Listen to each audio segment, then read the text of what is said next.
Hello, everyone, and welcome to the webcast. My name is Christine Dorsey Davis. I'm the Executive Director of the Ohio chapter of the American Planning Association, and I am your webcast moderator. Today is Friday, July 23rd, and we will hear part 2 of urban planning in a COVID-19 world. If you missed out on part 1, we have it recorded, no fear, and it's available on our YouTube channel. I'll talk about how to access that in just a moment. For your technical questions during today's webcast, you can type those in the chat box in your GoToWebinar tool panel. And for your content questions, again, just type those in the chat box and we will answer those at the end of the presentation during the Q&A. And if you wouldn't, it would be helpful if you have a question for a particular panelist that you let me know who it is in the chat box. That just helps speed up my process on my end. Coming up next on your screen is a list of the sponsoring APA chapters and divisions for 2021. Thanks to all those participating sponsors for making these webcasts possible and free to members. Today, we're co-sponsored by the National Capital Area chapter and the California chapter of APA. So thanks to you both for sponsoring today's panel. Coming up next on your screen is a list of some of our upcoming webcasts. I believe we actually only have like one slot left at the end of December, so we are booked through solid. So be sure to head over to ohioplanning.org/planningwebcast to register for these and more. I'm constantly updating our list of available sessions to register for, so be sure to check back often. Today's session has been approved for 1.5 CM credits for live viewing. You can log your AICP credits by heading over to planning.org, log into your account, and then you can search either by today's title or the event number, and both of which can be found again on our webcast webpage.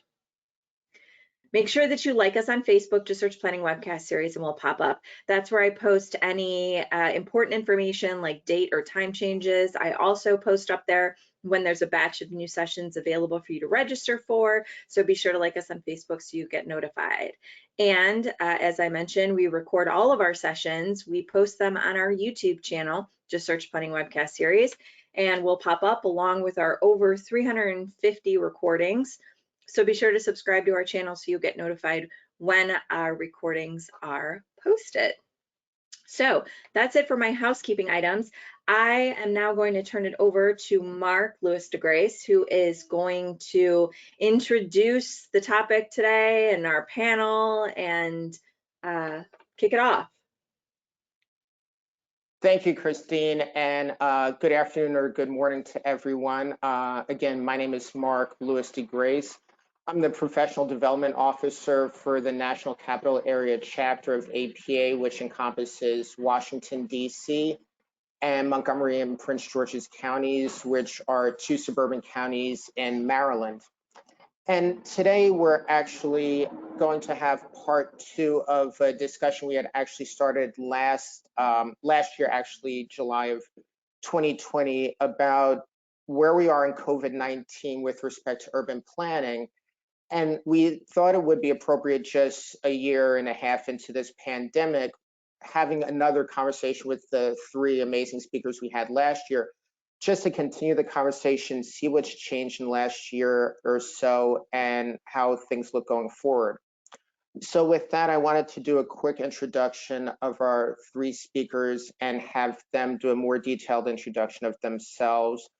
First, I guess alphabetically, I'd like to introduce Kadarius Colbert. He's a planner with the Santa Ana Unified School District in Orange County, California. We have Gabriela Juarez, who is a planner with the City of Los Angeles, AICP planner.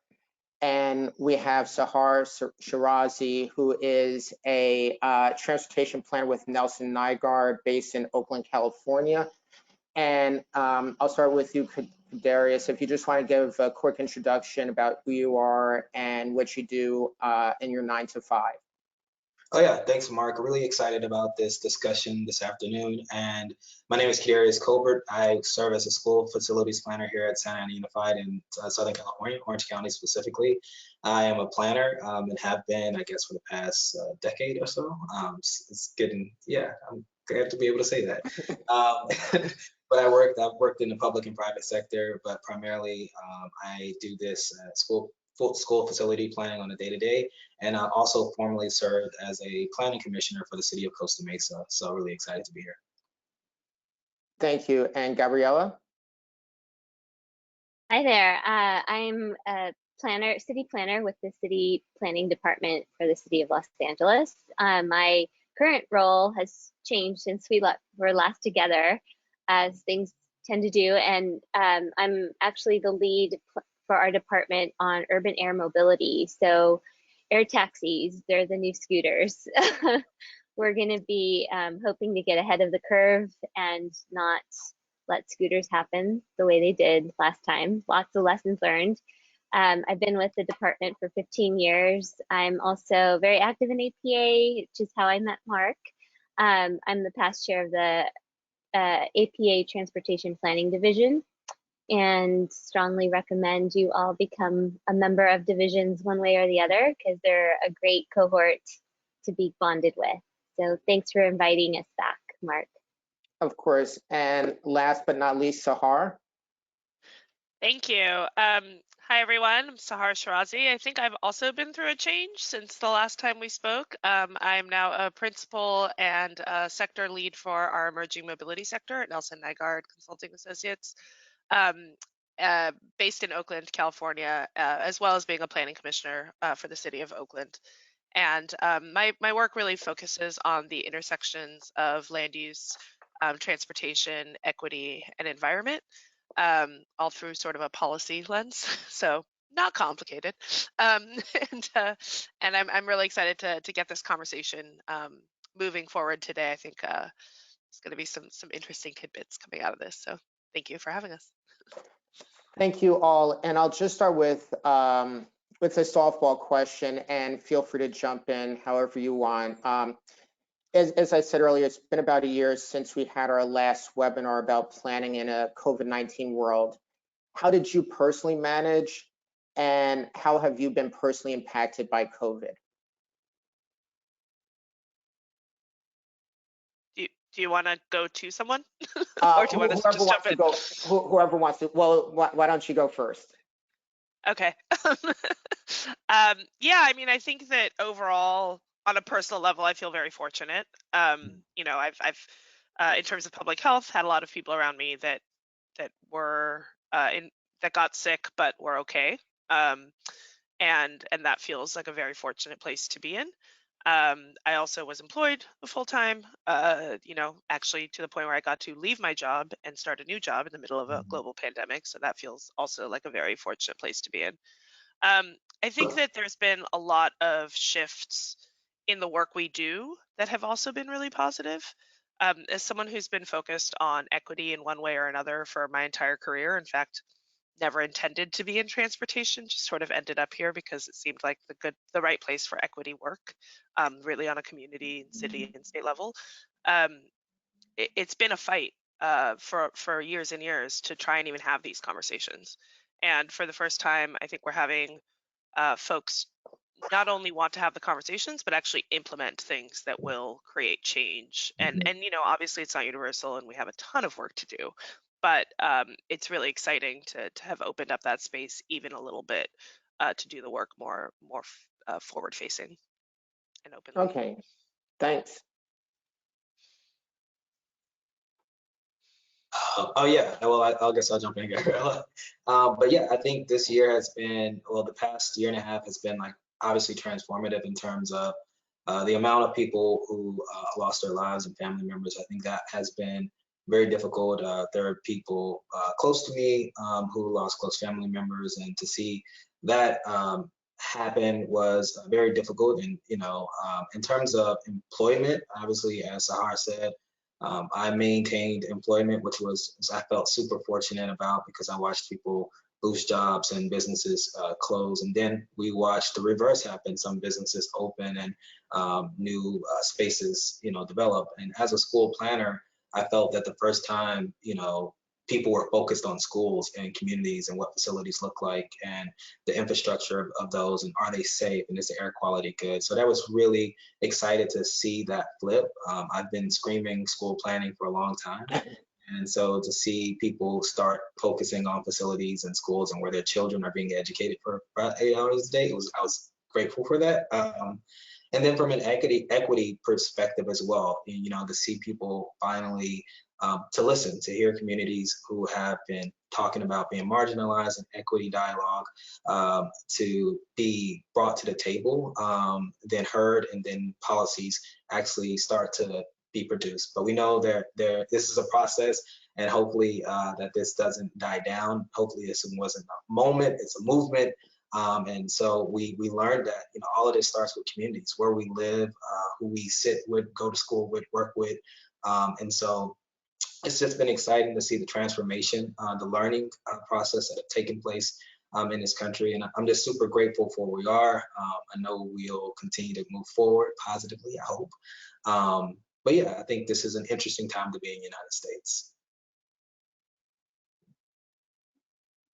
So I think for me, I also have been very fortunate in that my job status is maintained. My work assignments have changed, but it's in our department in particular, we're so large that getting a different assignment is like getting a new job and getting to learn a whole new skill set, which is always exciting because you learn a different facet of your job and it makes you a stronger planner. Emotionally, I've gone to dark places, as I've shared in preparation of this webinar today. In our conversations, there's been many dark moments, but also just a lot of surprise and admiration for how we are seeing, like Kadarius and Sahar have shared, that we're creating moments that are permanent shifts in how we operate. Specifically in our department, there's been a lot of focus in changing our operations and our perspective in how we do planning, both policy implementation, but also our staff relationships and staffing perspectives, which have been really surprising because, I've been with the department for 15 years and you kind of get jaded after a while. And so seeing the newer staff really take the helm, it reminds me of that sort of saying that the youth will save us all. So it's empowering. Thank no you. pressure, young people. Thank you. And Kadarius, I wanted to go back to you just about education, public education. One of the biggest challenges early in the pandemic was children going to school virtually, and we had talked about this last year. I have two questions for you. One, how has Santa Ana Unified School District managed through the pandemic? And two, what are the plans for the start of this school year, which I imagine are probably within the next 3-4 weeks? Yeah, August 16th. So we managed, I will say, quite well and quite difficult, but it was a very difficult process. We are one of the largest school districts in Southern California, serving approximately 46,000 students. And our families come from underserved, predominantly minority communities. And they had high density, it was multi-generational households. And so we learned a lot about our families that we knew. Santa Ana is a very tight-knit community, multiple languages spoken. So initially it was, how do we get information to our parents in an accessible language that is at the ground level, to where they can understand, comprehend, and teach their children for maybe our TK3 classes and students. How do we get students who are in middle school but are also working or having to provide and support for their families, or losing close family members and relatives? How do we provide supportive spaces for them while they're also attempting to matriculate in school? And so It was very difficult. Our board did a great job of establishing guidelines from a grading perspective to ensure that we didn't penalize people for being poor, essentially. And then also we developed we became a host site not only for food distribution, we provided food for the week for our families. We served, I'm sure, in excess of 2 million meals for our families and for the community. We became a hub for people who needed food, period. So I saw our school district really become an anchor, more of an anchor in the community. And also just from an infrastructure perspective, we a lot learned, I think the country learned that our kids didn't have access to reliable internet in their communities. And so we develop a hotspot plan and strategies to identify where those difficulties were, where students weren't able to log in at. And then we just learned that our students, many of them just didn't have spaces in which they could, learn in, or teachers couldn't connect with them, or just due to a number of challenges. And so I think in hindsight and in reflection, what we've done is created a response plan to that, which is really programming around a student, which we probably should have been doing more sooner. But we're developing a virtual campus right now, and also we developed something called learning labs throughout the pandemic because our campuses were still closed. But we had hubs because some students needed to come, they needed that support, they needed to be in spaces that they could learn and teachers could teach. So we did that for a few months, but we do plan to return to campus in the fall. At first day of class, in-person instruction. So that's the goal at this point, I believe, unless guidance changes at the state level and that's a day-to-day thing. But I think equity is at the forefront of our minds now in thinking about how students learn and how we teach. So I'm really excited about what the next year looks like. And I think we'll see more successful students based off of those strategies that we've kind of implemented throughout this past year. Cool. And I want to come back to virtual campuses in a couple minutes, but I wanted to go to Gabriella. From a transportation standpoint, I guess from a car transportation standpoint, how has Los Angeles managed through the pandemic? And do you think any changes in reduced trips will be permanent or long lasting, or have things already gone back to normal? I mean, LA is famous for your freeways. What are things like on a day-to-day basis compared to the early months of 2020 and 2019? It was like a parallel universe. All the Martians came and took all of the cars away from Los Angeles for all of 6-7 months. It was wonderful. It is back to, like, remember back in the 90s when you would say, I'll be there in 15-20 minutes. That was true back then. That was true for a little bit. Now it's like 45 minutes to an hour again. And so the traffic is worse. I think, I know it's at the same levels. It's going to be very interesting to see how our ride sharing TMOs end up working through this, because they're struggling hard in getting drivers back. And so TNCs, are going to be challenged in getting drivers. And so there's all these bonuses. And so similar to like the service industry, particularly restaurants, getting servers, they're struggling hard to get people to apply for these positions. And it's because of how they were impacted through COVID. I think a lot of people have really taken a step back as to what their value is in the workforce. And so that has really been a factor, I think, in the traffic flows. One of the big indicators on an economy's health is your traffic levels, which is gross but true. And the single occupant vehicle is surging so hard. Buying a used car, like your used car sale pricing has gone up, significantly. So it's just kind of, all of these are telltale signs of how we're going to be extra challenged to be more foresightful with our transportation networks. And kudos to our metro in that they're doing free fares on our buses network. I think the rail is not free, but I believe the bus network is.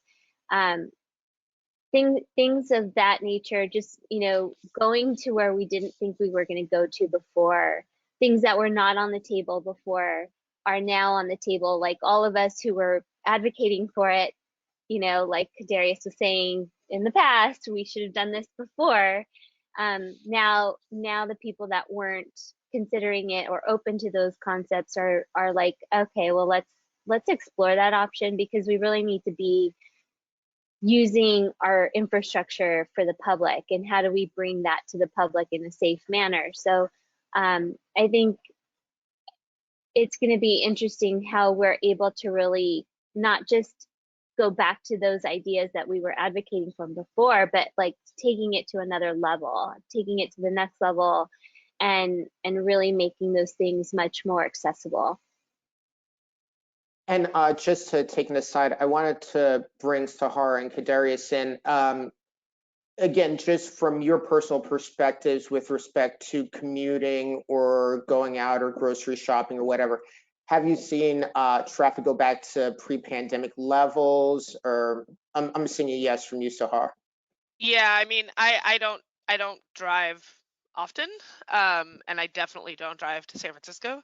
But I will say that having taken BART a few times, I think that people are still scared of public transit, whether or not that's warranted. The levels on BART are definitely nowhere near what they were.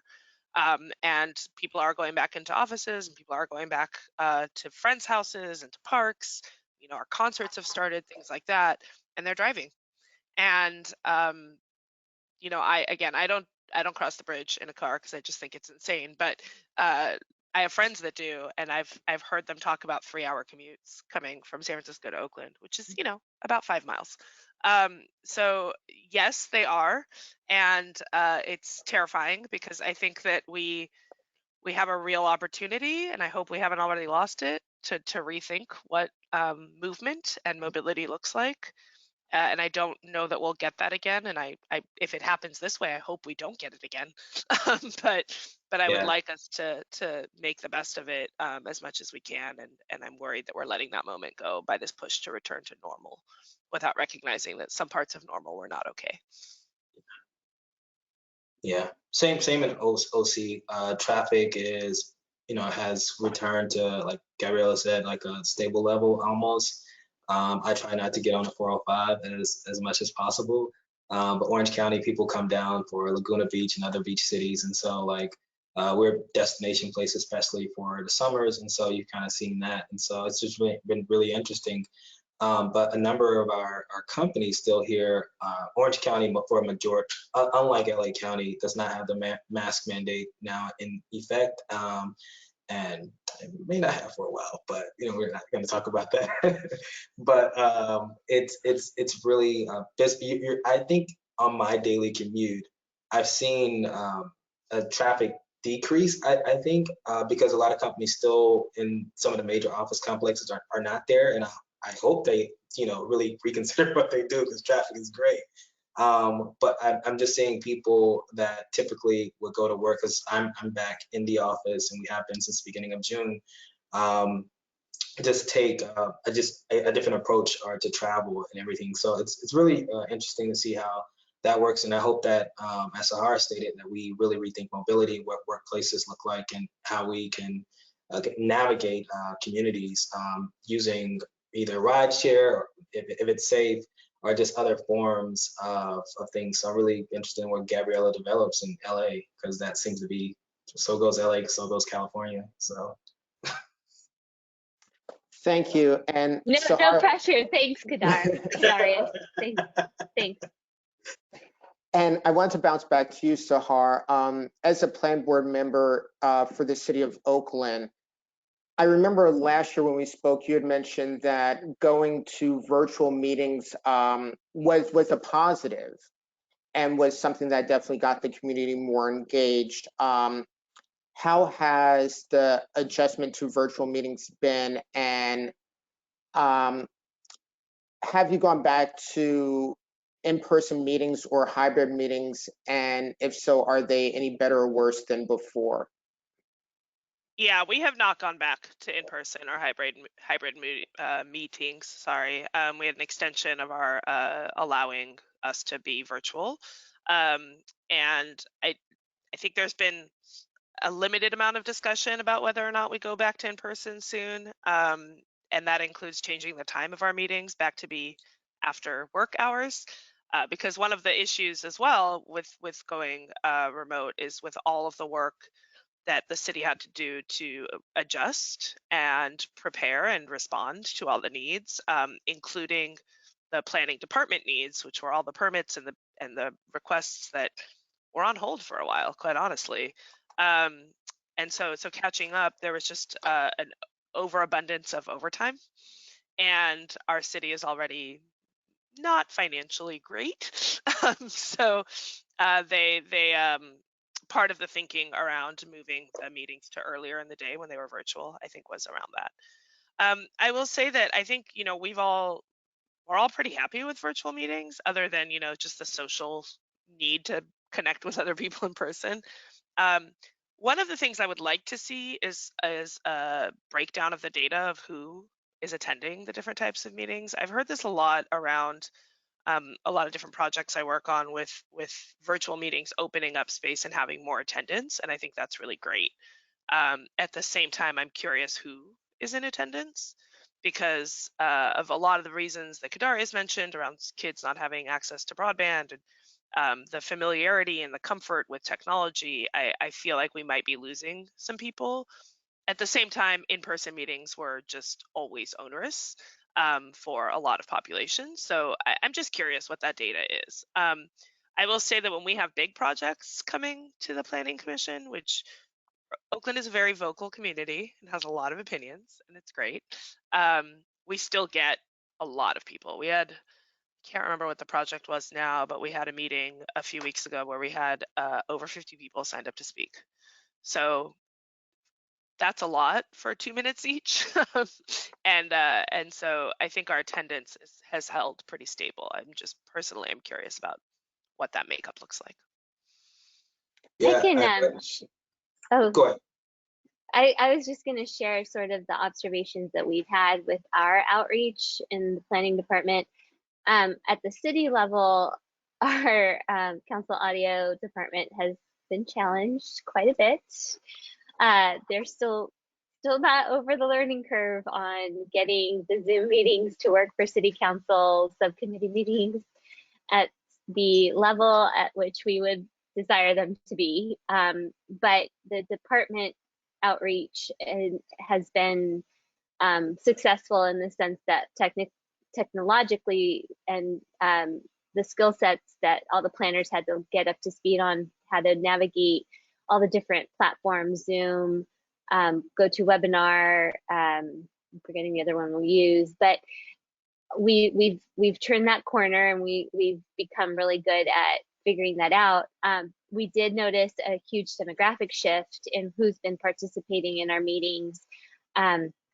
It's been a different voice than we had in the past, which is great because it's the people that were tied to working in a job, physically unable to attend in-person meeting. They're able to attend, whether they're at least listening peripherally or however.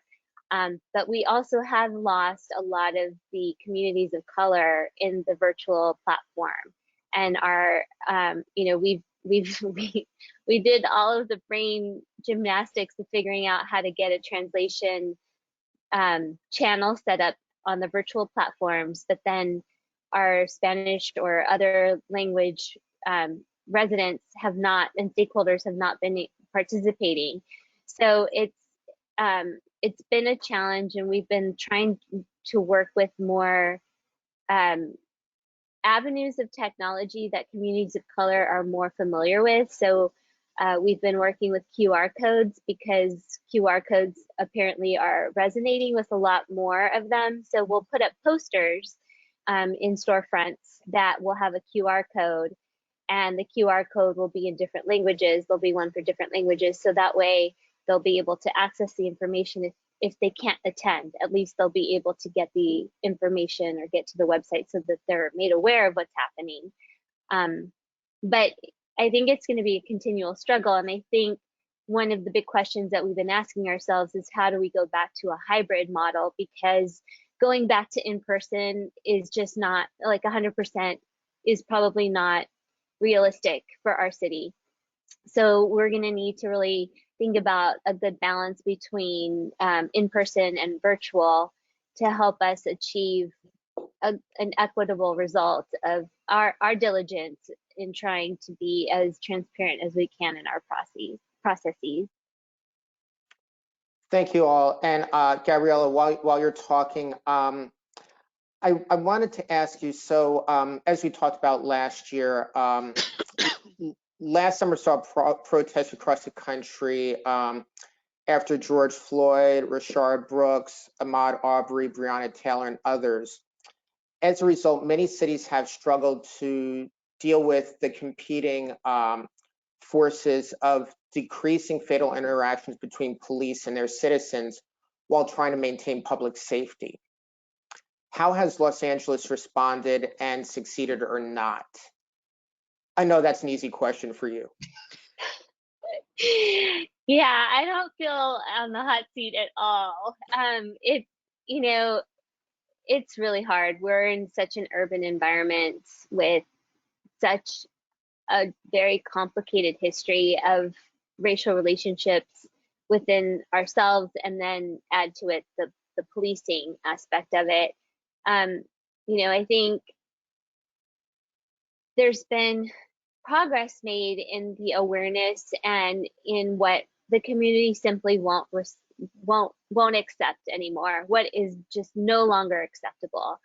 I think that we were able to make some strides on some incremental changes, which is planners, that's our bread and butter, right? We know that life is about an incremental change, and that's our win. I think it's still complicated. I think we've seen a lot of things, news stories and sort of studies that haven't been maybe officially confirmed, but there's been a lot of sort of documentation of body cameras exposing responses from police that are different when they're speaking to white people versus people of color. And so it's, you know, it's going to be an issue that I think we're not going to resolve through a few of these, you know, efforts. I think it's going to be a long journey of awareness, of retraining, of figuring out how to untrain our brains for the biases that were inherently taught to us all of our lives. I think one of the benefits that we've gotten is anti-bias training at work, which, you know, is really about self-awareness and self-awareness of the things that you were taught. And it's not about blaming yourself for having that perspective. It's about looking back to seeing why you have those stereotypes that come with an image that you see. And I think it took us a long time to get here. It's going to take us a long time to get out of it. I feel that there are some really great relationships that have been built as a result of this with community stakeholders that are, you know, the steps that we need to get us to make progress. And, you know, I think that anything that moves us forward is a benefit and a win in such a complicated and difficult situation.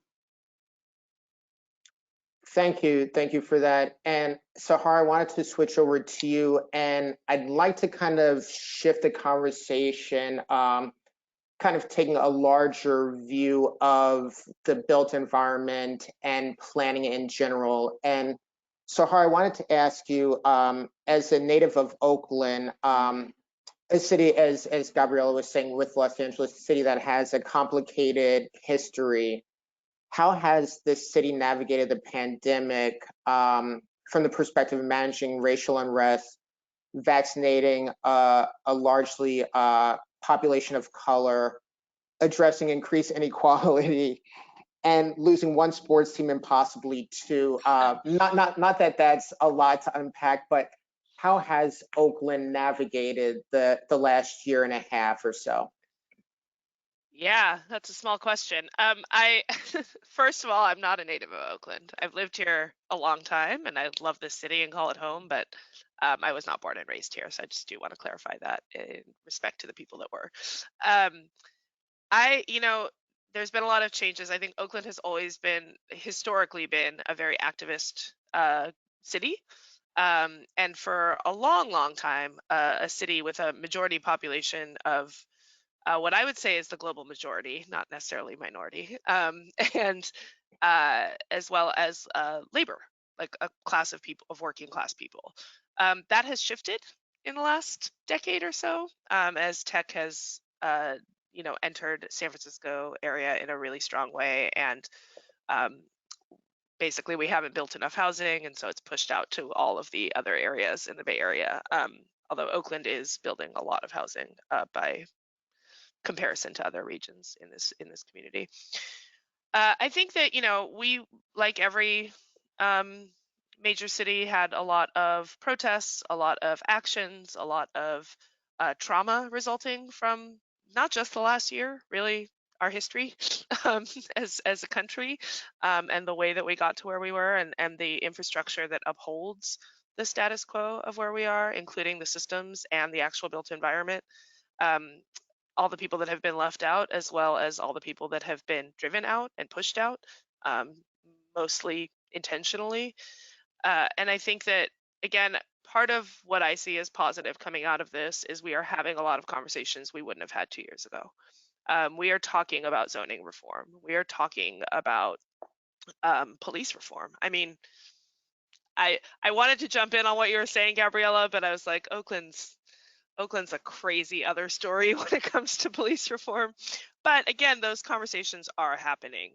There is discussion around, whether it's removing half the funding from the police department or being really precise in terms of what police do and don't do. I mean, we've historically had a lot less officers than most cities, metropolitan areas of our size, and that has been a problem in the eyes of some. At the same time, we pay a lot more to our police unions and our police officers than any other city of this size, including cities with more crime. And so there's a bit of a disconnect there. Um, Also, I mean, I know we're an expensive city, but again, there's a lot of funding that goes into enforcement of things that target people of color and communities of color. And so we need to be realistic about that. We need to examine it, and whatever the path forward is, we need to start working on that, because again, it's not a new problem, right? And like, one kind of reform isn't going to solve it. It's a systemic problem, and it's connected to our infrastructure, and it's connected to our implicit bias, and it's connected to the trainings that we have and the programs we have. So I think that's been an evolving conversation. I'll say, in terms of like very solid responses, we were part of the pilot program for universal base income for some communities. And so that's been launched recently, which is pretty exciting to see what comes out of that. We were the first city to start flex streets and slow streets in the country. And we tried to roll it out in the most equitable way possible, which was essentially removing all the bureaucratic and financial hurdles so that any business, including low-income businesses or businesses in communities that don't have as many resources, could participate. And we've seen a really strong response to that. As someone who works in mobility, it's been pretty amazing to see communities that fought against bike lanes and road diets and any safety enhancements really embrace slow streets. It's just the framing and the surrounding situation is very different. So we're trying to push that forward, moving forward in terms of how can we be more proactive in how we plan spaces for people and allow people access to whether it's healthcare or employment or education, rather than being reactive, which in a lot of ways is how we've operated.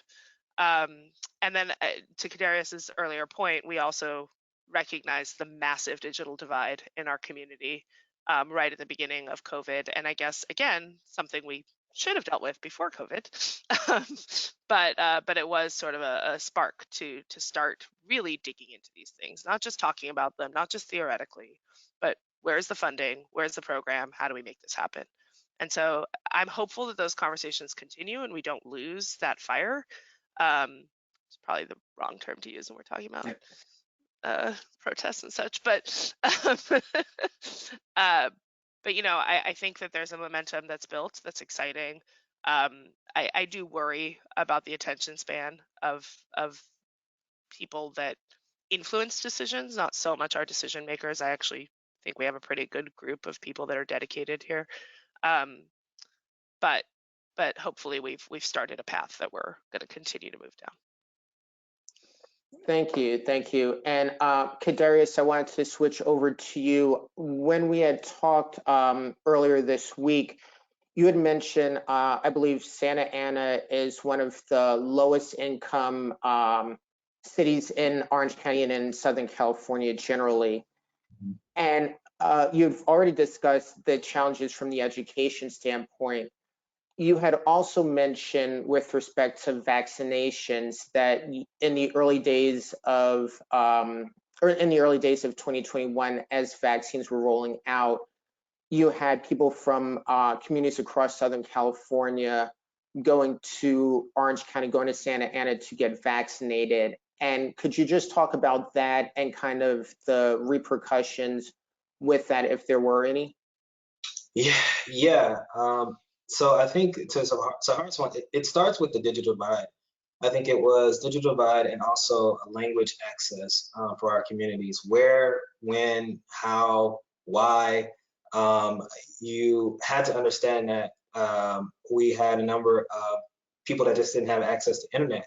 And if they did, they thought it was insurance based, or if they did, they thought that putting their name in a system may make them trackable by other governmental agencies. And so there was a lot of fear and hesitation in thinking about this. And so you have to think about the communities. I'm so glad Sahar used the language communities of global majority, because I wanted to introduce that term, but it's, you know, people aren't there yet. But so in terms of thinking about communities with global majority like Santa Ana, you have to ensure that they have the access, they have the transportation, and luckily Santa Ana is pretty walkable, and they know we have 57 schools across this small city. So there was most of our school sites were used as vaccination sites, but all of the appointments for some reason were always taken. And we noticed that they were from other people from outside that were coming in to use it because of not only vaccine hesitation, but also access to the vaccine in general from families who just didn't know what the requirements were. And so that, I believe they established guidelines, you know, in order to prevent, maybe you had to live in Orange County specifically, or maybe there was a city, or if you worked for, you know, how they phased it out, if you were an elder or a teacher working in certain phases, or, you know, worked for the city. So I think establishing those kind of guidelines kind of helped people understand that, hey, this is accessible, this is free, and I can sign up. And then you had people going out in as safe as a manner as possible to sign up their parents, their uncles, their aunts, and everything. So there was a big push to do that. And even from the district used all of their resources in order to push it out to our families through neighborhood groups and parent groups to make sure that our parents and our families were there. So we became a resource again. The district is one of the largest employers in the city, second to, I believe, the city of Santa Ana, maybe. So we have a lot of influence. We have our own police department. So we were able to utilize that force in order to get people not only for food distribution, but also just sending out push alerts and things of that nature, using our marquee signs. And so whatever we could do to get, across that language barrier or that fear piece, we did as much as possible to do so. And so I'm super glad that while we did witness people come from other counties to travel and take place, because they recognized that there was these gaps, and they would fill up the appointments really quickly. It was unfair, it was not equitable, it was just one of those things where you recognize, like, people come to take resources from communities that need resources again. And so I'm glad that they established guidelines around it, but it was one of those things where people didn't recognize a blind spot that was right in front of them up front that should have been a policy change to ensure that most vulnerable communities had access to this, because that's where people were dying. That's where people didn't have access to food. And that's where people don't have access to healthcare. So we're already in more of a challenging positions from a health perspective. So it was interesting to watch, but hopefully we are phasing out of it as hospitalizations go down, but now they may be increasing again. So it's really interesting times. Can I jump in on the vaccine access for just a moment? We had one of the FEMA sites here at the Oakland Coliseum, and that's where I got vaccinated. And it was, I'll just say I cried. I was so happy, and I thanked every National Guard person I saw. And I think they were used to that experience at that point. But I will say that there were a couple things that were hard in terms of the rollout. And I will preface this by saying we've never had to do this before, and I was very impressed with how quickly we pulled anything together, right? I mean, this is anyone who's worked in government, this is very fast rate for government and very impressive. That being said, there were a lot of blunders, and a lot of those blunders were about leaving out specific demographics. When I was at the Oakland vaccine site, I remember, in parallel to my own excitement, I couldn't help but think about my parents.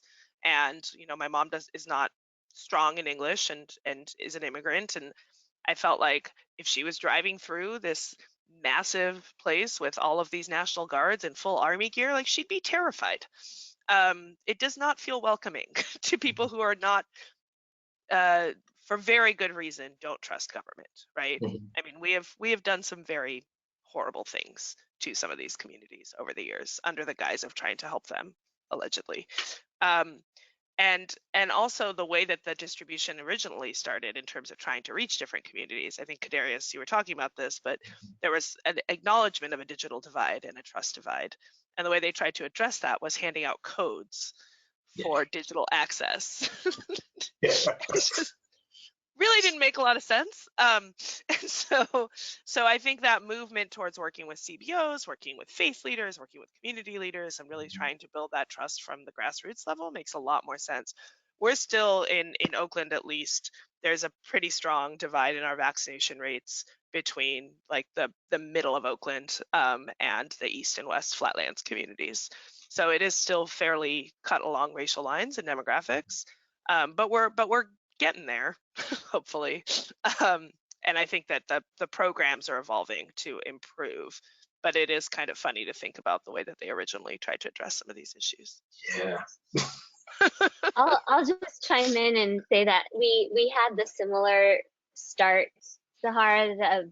There were tokens that were given, and the tokens were then sold on eBay to the highest bidders to white people that were very affluent from communities of color, because they were issuing them to our zip codes that in Los Angeles are, high communities of color demographics.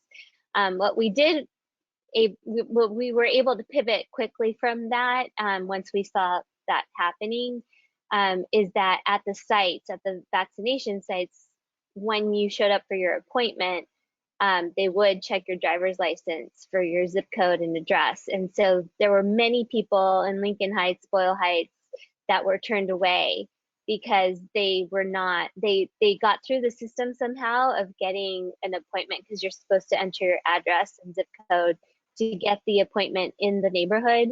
And at the sites they were turned away. So they'd wait like 6 hours even with an appointment and still get turned away. So there was some retribution there, but it also made the local neighborhood residents that were watching this intrigued, and they're like, huh, these people are trying to get whatever's at the front of that line, so now maybe I should get what's at the front of that line. So there's things work out. There's survival of the fittest, right? Thank you all for that. And I wanted to, since you're talking, Gabriella, I wanted to talk to you because City of Los Angeles, Mayor Garcetti's been nominated to be ambassador to India. So chances are probably within the next 3 to 6 months, you guys will have a new mayor. How does that work? Is there a procedure in place? Is there going to be a special election? How's that going to work with the recall? Like, how is that going to affect day-to-day life in LA? Okay, so the recall conversation is separate. Okay. California. We have a we love our empowerment. We have a council heavy and weak mayoral structure. So we have a council president that has the authority to assign a temporary mayor until we have the election. So the election would take place on its normal cycle, which would be at the end of next year, I believe. And so the council president could appoint herself, which is generally considered poor form, but we've seen poor form in national leadership. So that bridge has been crossed, and we don't know what will happen. There are a few contenders that again, if you serve as the temporary mayor, in the past, it's not been considered someone who would run. The people that have put their ring in their hats publicly for the formal election, we're a little concerned because none of those candidates are really proponents of planning or transportation. So it's concerning, especially because we've had such a huge support from our mayor in that respect for such a long time, even before he was mayor as a council member. And land use and planning is not a priority that anyone on the council right now is really championing. Homelessness is definitely everyone's priority one way or the other. Getting rid of it, resolving it, totally different perspectives, but those are the two that we see on our council: getting rid of it or resolving it. We appreciate resolving it, and I think but it's, as planners, we know that that's short-sighted because homelessness isn't an isolated problem. It's a systemic symptom of everything else that's not working, and planning and transportation go hand in hand there. So it's a little alarming that we haven't seen that sort of leadership on anyone from the council. We're hoping we see that leadership come forward, if not through a mayoral candidate, but through another council member. The work our department and transportation has been able to establish over the years is kind of like we have become infrastructure to a certain degree. So we're economic development, we're building housing, so we're in a good place, and perhaps maybe that's the reason we've been doing such a good job that maybe nobody feels we need to be championed anymore. Let's go with that. Maybe we're just doing such a stellar job that people feel like we got it working, so don't fix it because it's working. But yeah, we're a little bit worried that and we know, like it could change, anything could change. And so we always need people advocating for us to do better. we always know we should be doing better. I mean, we all of us on this panel knew it then. We've been saying it this whole time, and we're hopeful that it continues to be said and more importantly heard. So we're, yeah, you know, the challenge continues. Okay, and I wanted to ask you guys, and we had talked about this briefly at the beginning. One of the challenges we face nationally, especially in urban areas, is a lack of housing, and especially a lack of affordable housing in California in particular. One of the discussions we've been having here in Washington is the idea of, if this is the new normal where we're working from home, maybe we have to go into the office 1-2 days a week, the possibility of converting commercial office space to housing as possibly a way around the housing conundrum.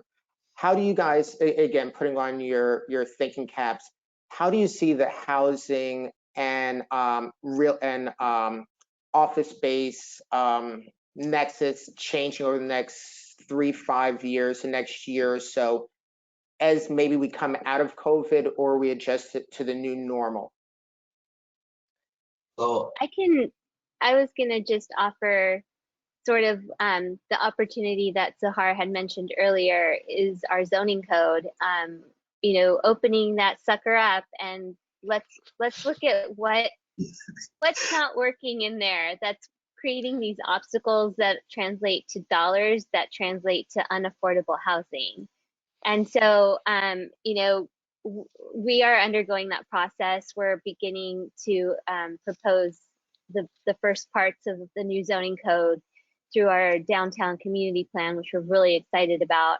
But it's about looking at our zoning regulations that make it prohibitive, cost prohibitive, to make space multifunctional. So creating the opportunity, not just a use restriction or limitation, but rather the building code regulations themselves, making sure that the spaces can be convertible for multiple purposes, being able to shift, you know, because then you can build, you know, this sort of universally functioning space that can be converted as we need to be more pivotal as our reality changes, being able to be more flexible and accommodate these changes on a more rapid basis. So Sahar, you know, already acknowledged how our government reactions are very slow. And so the fact that we can respond quickly is just like an abnormality, where we should be trying to find ways to make that more our norm as opposed to the abnormality. And I feel like that's a great opportunity. and I think from like here in Costa Mesa, when I sat on the planning commission, I just got off in July, earlier this month. But one of the biggest challenges, or one of the trends that we saw, first off, the governor, has, really pushed out this initiative to build more housing, just due to the housing shortage across the state. And so here in Costa Mesa, we received our housing number in terms of what was needed in terms for housing. We have to build, I think, almost 12,000 units, or meet or show where we have capacity to build that in the city of Costa Mesa is not a large city. And so to get a number that, says that we have to build so many units and so many beds, it's daunting and scary for, Costa Mesa. Oh my God, traffic is coming. Oh my God, people are coming. Who are these people? Where are they going to stay? Are they going to be my neighbors? Are we going to build more multifamily in my single family community? What is that going to look like? It's just going to be it's a pretty much flat, low. It's not a lot of high rises. And so people fear high density development where it's going to be towering over into their windows. So we've heard this language, but also one of the primary concerns is that we are a job, destination, and people, we want to attract more employers because it helps our community. And so one of the challenges is, do we convert industrial space or commercial space to or multifamily or some type of residential use? And if so, what does that look like? And where do we stop? And so in order to meet the demands, we have worked with different developers, or we're working with the different developers to make those changes. And one of our most contentious issues more recently was related to that issue, a zoning change or a change to our general plan. And the community came out just in like, wow. First off, it's like, well, where do you put it? Like, put it over there. And then they put it over there, and it's just like, oh no, but that's our industrial area. Like, we need jobs. It's a job center. And so we're kind of wrestling with what that looks like. And I think people are more challenged. But I think one the developer kind of pulled out and had some, changes. But now he's thinking about like workplace connectivity, and that's how he sold it initially, because it would be connected to one of these a large employer. But now he's selling it as, well, we're building units that will be allowable for, or has this community that will allow people to work from home, etc. So it's been really interesting to see the pitches from certain people, but also the response from our local government, our council, that says, hey, we're prepared to do this, because first off, we have to, because the governor's really pushing it. We have to show that we can build these units. And it's really changing the Orange County, specifically Costa Mesa, single family, very wealthy, changing the narrative that poor people are going to come and be able to live next to them. It's been really a fun, quote unquote, dialogue that, these are individuals that go to school with your kids, that you work beside, that serve and work in your community. And wouldn't it be so amazing if you didn't have traffic because they also lived here and could walk to work? And so it's just been really changing and shifting the narrative of what affordable little a housing is, and as opposed to affordable capital A housing, and really educating our community on that. No, the government isn't going to build tract housing in your community that looks like something from the 80s, and destroy your home values. And so it's just been really, communicating that and letting them know that, the community is changing, and we have to prepare for that, or we just become a community of the past, and some people are okay with that. And so I remind them what the general plan is and how we aren't planning for them. We're planning for the future. So yeah, that's been really an interesting dialogue. But I believe the commission and the council, we have for the first time in our city's history, majority Latinx council that is able to respond to those issues. And so planning in the direction of our community and the voice of that looks different for the first time in our city's history. So pretty excited. I have a lot to say on this, so I'll try and keep it brief. But I think, just reiterating some things and maybe being a little more blunt. I mean, I think Euclidean zoning policy is based on racism. I don't think we need to beat around the bush. Like, it was meant to keep people out of communities. And I've been in meetings before where people bring flyers from communities in Oakland where they literally say on the flyers, no insert euphemism here, and they're 40, 50 years old, and people will respond to them and say, yeah, but that's who we were, that's not who we are. And it's just like, what? Just create a system where some people benefit and some people don't, and we haven't changed that, so let's not pretend it's not real. I think that there's a lot that can be done through zoning. I think we're moving some of our coded racism in zoning, things like neighborhood character, which is really just an excuse to not allow multifamily housing.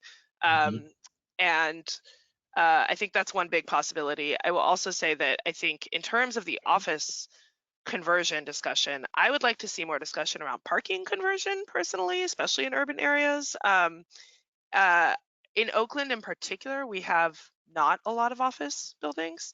And the cost of building is quite high. And as Kadarius was referring to, our regional housing needs assessment is basically doubling. And so we need to build a lot more to keep up with the insane amount of growth that's anticipated in California. And so while San Francisco has lost a lot of major office employers through tech that has now gone mostly remote. Oakland didn't have that same issue. We are, like I said, mostly we started as a blue collar place, and so people work physically here even through the pandemic. And it was the push for more office space is one, to reduce our carbon footprint and keep our economic sales dollars in Oakland so that people don't have to go to San Francisco if they are working in an office type environment. But two, because the cost of building makes it pencil out better for developers. And so we are seeing some work-live type situations, as I think someone else mentioned. But really, we're seeing developers want to create more office space, and because it's so expensive to build here, and we do have a lot of requirements around affordable housing, and also in lieu of fees, which I'm not fully behind, but that's another discussion. I think that we're going to continue to develop more office space probably. What that threshold is, where you have enough, I don't know. But I think that in general, the building a development so that it's convertible as things evolve and shift and populations needs change makes sense. And we're really seeing that with parking now, especially where it's like we have all these empty giant parking lots that if they'd been built a foot higher or slightly differently could be converted into housing without having to be demolished. And so it's a little more expensive up front, but how do we do that moving forward? I think there was a third part, but I'll stop there. I'll just make a suggestion, Kadarius, in your educational program of what lowercase affordable housing is. You can look up what that is in San Francisco. A couple years ago, qualifying for affordable housing was $100,000 a year. 116 now, yeah. 116, there you go. So I'm on the brink of affordable housing eligibility based on that. And I think that's a good message to your Costa Mesians. And also just a plug for our downtown plan. We're putting forward no parking requirements in downtown, which we're super excited about. Yeah, I'll just note to Berkeley City Council, which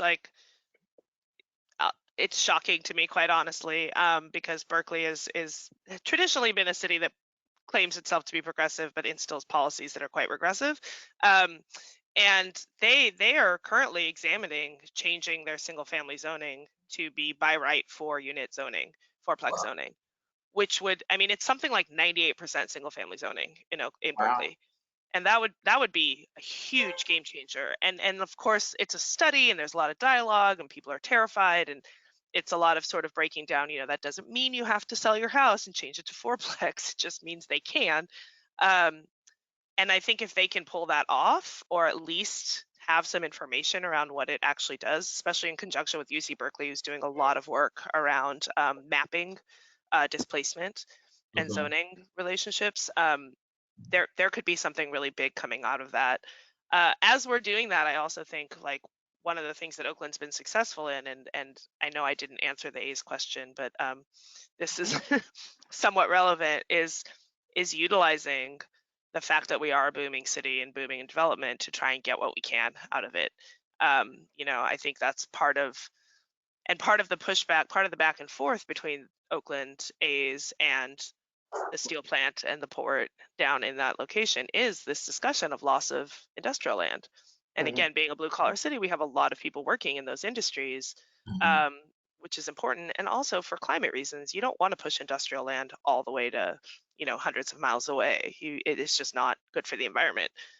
So trying to figure out what that balance is. At the same time, we have a large homeless population, a lot of whom lived in a house in the last 5 years. This is no longer the epidemic of the 80s where we shut down mental health centers. This is people that can't afford to live here.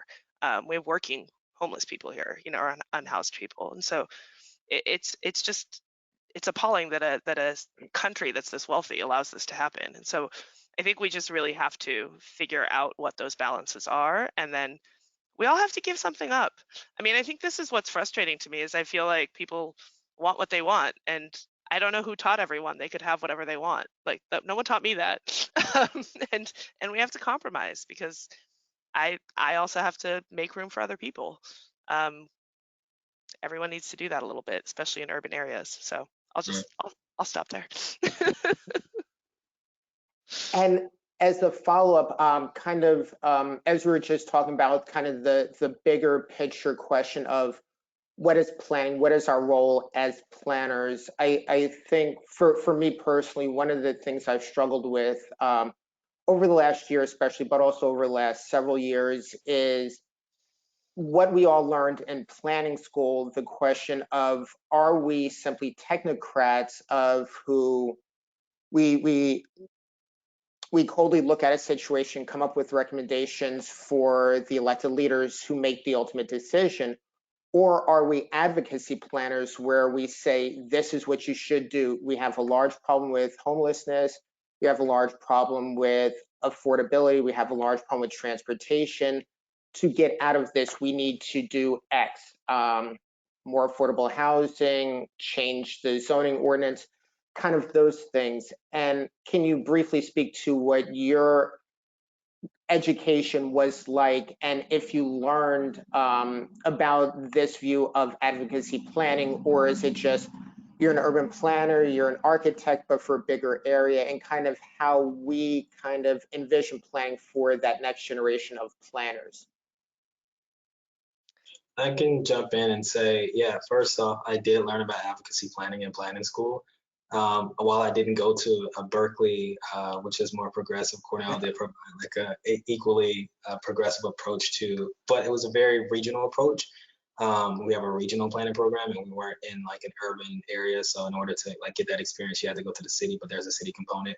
Now, I believe that in terms of the shift, like we had an interdisciplinary program to where you can really jump into different areas of advocacy. And so for me, when I was able to, like, I wanted to do school planning from the start because I was witnessing a lot of school closures that were taking place in urban communities across the country.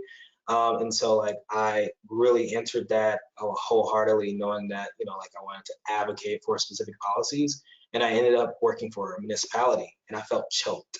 You know, we couldn't do food trucks. We weren't making progressive policies of Airbnbs, and it was a small community in East Texas. And so there were some challenges there about how progressive we would be. And I just felt like we were going to APA conferences, we were hearing great speeches, but we weren't taking best practices and bringing them to our communities. And our communities were saying, hey, there are these kids that come every other weekend. They're different kids, and they're staying in these homes. What is this? I was like, oh, that's Airbnb. So how do we educate our communities on what Airbnb is, and then also just the challenges of how do we, you know, change our zoning code to allow for what a single family unit is, or a single housekeeping unit is, and how that definition looks according to our zoning codes, which is very different. And so I found myself like saying, well, I can't work for this bureaucratic place anymore. I'm out. I tapped out. I tapped out really soon, and joined the private sector and ended back on the public sector somehow. But I'm doing what I love in a space that allows for that type of flexibility, where you are able to really push policies and think of best practices that work for little people who will appreciate it in the future. And so I think from the way that I was able to influence is by jumping on a planning commission, saying, hey, I can't work for a city, but let me get on the planning commission and try to push policy that way. And so in doing so, I found that I was able to push equity issues. Costa Mesa has less than 2% of African American people. I was the first African American planning commissioner in the city's history, the second in the county, and also just tons of challenges. They hadn't heard a voice and perspective like mine. So I realized first off the importance of equity and talking about equity and thinking about planning. And I was like, oh, we've all read these books. We all know this story, but it wasn't like that. But just thinking about housing element, affordability, just being a voice and thinking about the protest of the last, the year, with the uprising, and decriminalizing cannabis was something that our city did recently and passed a measure to do. So I realized that it's super important to be at the table, to be sitting at the table, and to become an advocate. But I also felt that you need people who are in positions to make recommendations, and it can't always come from the inside. And I thought that I could go and be a planner and change it from the inside, but you need outside agitators.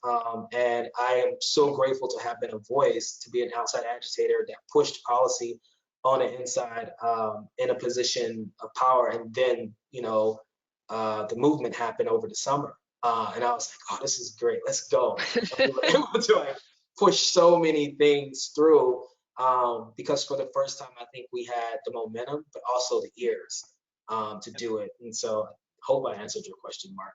Yes. Are we out of time, Mark? I can jump in, but I don't know if we still have time. No, I think we got a couple of minutes before we go to Q&A, but I just wanted to get your thoughts real quickly just about that. How do you train that next generation of planners, of planning commissioners, of what's possible and what role we have? So I actually did not go to planning school. I have a degree in public policy, which I think of as problem solving.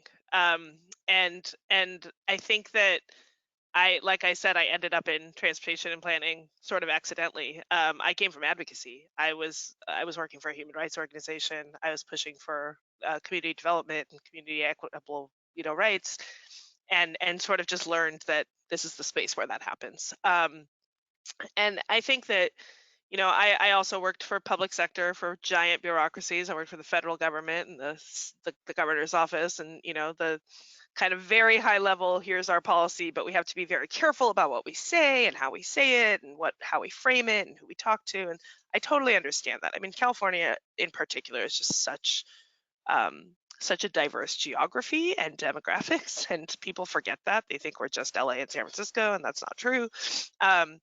But similarly, I realized I need to work more closely with what's happening on the ground. And so for me, going to a private firm and going to Nelson Nygaard in particular was sort of the perfect balance because they're very value driven. And so I wouldn't say that we're advocacy, but we won't do anything we don't believe in. And that's not common for private firms. And that has been a real gift because I have the opportunity to work across the country, learn from different places, and then bring those lessons to places that are willing to have them and implement them and track them and work on them. So that has been really amazing. Same with the Planning Commission. I think that it's a much more political animal, especially in a place like Oakland that is in a development boom. It's a very powerful organization. There's a lot of pushback. A lot of people are mad at us every time. But it does feel like an important service. And I will say the Planning Commission in Oakland is not paid. It is essentially a volunteer appointment, and it is a lot of time. But people ask me why I do it, and I'm like, I'm a sucker for this town. I want to see it done right. And I think part of my role as, a planner or whatever you want to call it, is to be almost like a translator between the community and their needs and wants and the tools and the actions that will get them the outcomes they want. And a big part of that is representation. I mean, it's like not surprising knowing Orange County, but still shocking to hear what you just said, Darius. It's no surprise that when we don't include people from the communities we're serving in the decision-making process, we don't account for them. And often it's just that people don't even think about it. We've designed systems for middle-class white men since the inception, and then we're like, wait, why aren't women comfortable on these?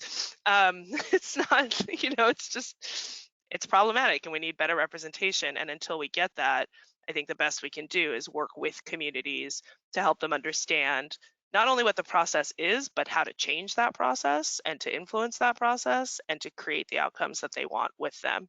I'm actually going to start teaching local planning at a local university, and I joke that I'm the dream killer because I want people to get excited about this work. I want their passion and their idealism and that feeling of we're going to change the world. But I also want them to be realistic because I don't want people to get jaded and quit right away. And so I tell folks, I tell the students, you're signing up for a life of frustration. I want you to do this work, but it's gonna be hard. And I think that's it. You do it for the love of it and for the love of community, and that's it, you know. So I have to say that's so hard. Just because you didn't go to a planning program does not make you a planner, okay? And also, Kadarius, bless your heart for being a planner, the little planner that could in Texas, because I have so much respect for people in those kinds of environments that, you know, I feel strongly that whatever program you came from, went to, were part of, if you're a planner, it's because you believe in social justice and equity, and the advocacy is built into our job. It's what motivates you to keep coming back for more. And I think it's super admirable that both of you do it all day long and then do it on the side in your free time, because I'm not willing to do that. And on that note, I guess we probably have time for maybe 1 or 2 questions. Christine, if we have any questions. And Yeah, we have a again, couple. thank you all so far. And Christine, the floor is yours. Great. Let me throw my webcam back on. Okay. So this question is, okay.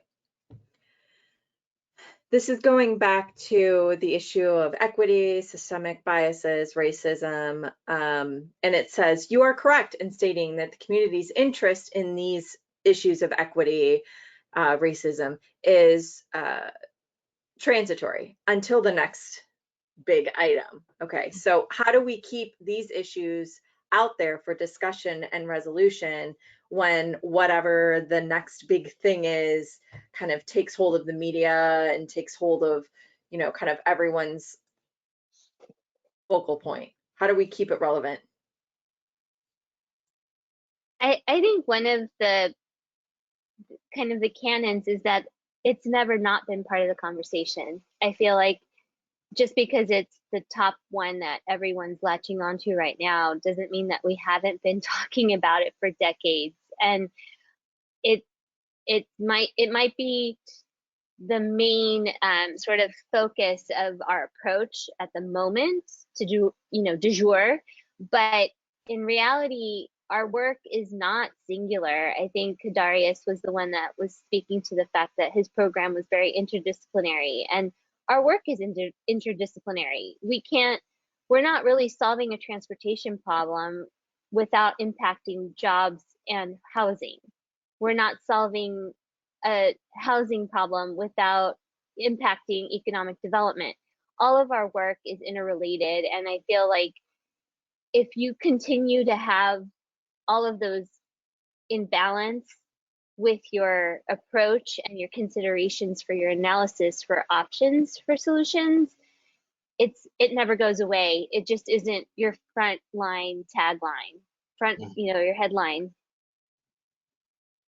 Yeah, I agree. And I also think that we have an opportunity to, I don't want to use the word educate because that feels a little pedantic, but just inform and engage with the community on how these issues are personal and relate to all the other issues that they care about in their day-to-day lives, whether that's public health or access to jobs or housing or air quality, right? And keep it in the discussions explicitly, because I think when we're referring to people are paying attention now and may not stay in the long run, it's the implementable actions, things like the return of traffic, right? Like all of a sudden we had this moment where people were not getting into their single occupancy vehicles, air quality was going up, it was amazing, and now we're not thinking about that in terms of equity and in terms of outcomes anymore. And so how do we keep that discussion going? And I really think that the key to it is keeping the community educated and helping them make those connections, and working directly with community, but also with CBOs and other groups that are invested in particular portions of this equation and helping them connect those dots, and then institutionalizing what we can when we can. So whether that's performance metrics, whether that's new programs or new trainings, just we used to call it a policy window in grad school, right? We have a Yeah. policy window that's open. Let's jump through it and Let's then make the figure the rest out window later. bigger. Make the window bigger. Put in a slider, not put in a double hung, not a slider. Exactly. And that's what I was going to say to Sahara's point. It's all about creating policies. I think institutionalizing it is the best way to not lose focus and lose sight on it. I think the most important things is like racism still exists in this country.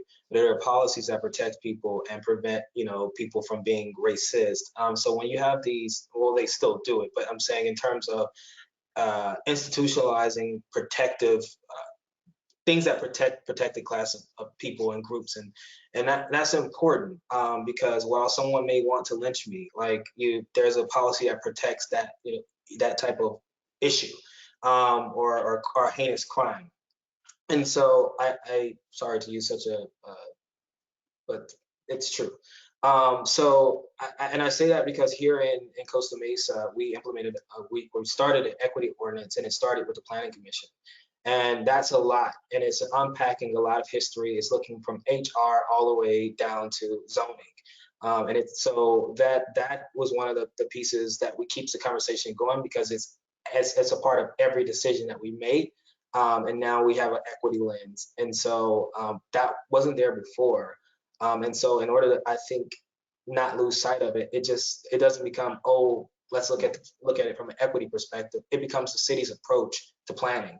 And so how do you shift it from being the thing where we talk about people of color to being where we talk about citizens in our community and planning for them? And so I think if you draft it in policy, good policy, and keep building upon it and bringing everybody to the table as best as possible, that's how you keep the conversation going and not make it a moment, but like I said at the top, a movement. Thank you. I don't think we have time for any more questions, but to that, it's interesting. I was having a conversation with someone yesterday about the different types of planning schools and kind of what they focus on. And specifically here in Ohio, we have the 3 C's. We have Ohio State, Cleveland State, and the University of Cincinnati. And I went to graduate school at Cleveland State, which is very policy based. I mean, we're the home of equity planning. That's where Norm Krumholtz, hailed from. We all have a very soft spot for that type of thing.